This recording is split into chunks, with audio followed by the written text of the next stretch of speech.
Well, good morning, everyone. It is another beautiful morning. I am in a place very close to Mount Rainier National Park. I was trying to find a place where I could see the mountain in the background because it's a sunny day for once.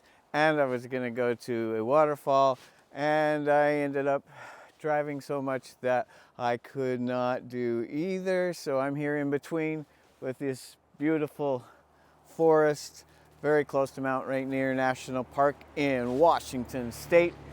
And today I'm going to tell you about my photo of the week. And this week it is of a favorite place of mine called the Narrows in Zion National Park. And this is a place that I have been many times. This particular picture was taken last December when I had some time off. I was in southern Utah spending time with my family, and I decided I was going to hike up the Narrows and do some pictures and a video. So I actually did a video all the way up the Narrows, and I was able to do the entire video without using a walking stick or anything like that, all the way through the Narrows in the Virgin River.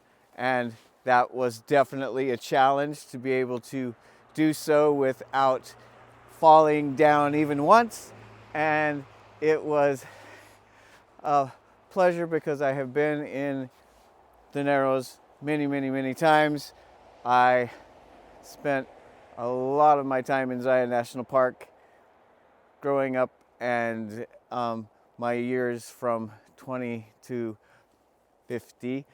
And it is an amazing place. I love it, and there are so many beauties that are all around. This particular picture is when I got to the point where it was going to get over my head, and I went up on the trail, and there are the beautiful ferns similar to these all along the side of the Virgin River, and you get a pretty good view of the canyon. And what a beautiful place. I love it. So I'm going to tell you a couple stories about when I have spent a lot of time in some different ways into the Narrows. And so the first one is just a simple fun one. My favorite place, one of my favorite places to go fishing, was clear up on Cedar Mountain, and it's the headwaters of the Virgin River. It's called Deep Creek up there, and I used to go early in the season when the snow was still on the roads, and I would go all the way up to there, and I would hike down, and I would get into the water there, and I would catch so many fish. And it was so cool because I would be able to put just a little bit of a worm on my hook, and I could see all the fish in the water, and I could throw it in, and I could watch them grab it and let go of it. And so I'd try to get it to the biggest fish in there, and then I'd set the hook and bring him in. And I a few seasons went there and caught a lot of fish, saw beavers and many cool things there. Another time is a crazy hiking time that my brother and our friend Tony Long and I went for a rappelling trip, crazy hiking overnight trip in Kolob Creek, which you start at Kolob Reservoir and you go all the way down into the Narrows, and then all the way out through the Narrows. And it was a most challenging hike, probably one of the most challenging hikes I have ever had. One of the waterfalls you have to rappel down. You're rappelling down, and the rope is wet, and you're in the water, and it's freezing water, and it's coming all over you, and it's just pouring down on top of you, and you have to be in the water to rappel down this particular spot. And it was craziness, and we all got down to the bottom, and we tried to get the rope out so that we could keep going, and the rope got stuck. Which means someone has to climb back up and get the rope out. My brother and I are great tree climbers. We can climb cliffs and stuff, but not as good as Tony Long. He says, "Oh, I'll go get it." and just in no time he just went right up, almost a straight up cliff, and went, undid the rope and came back down.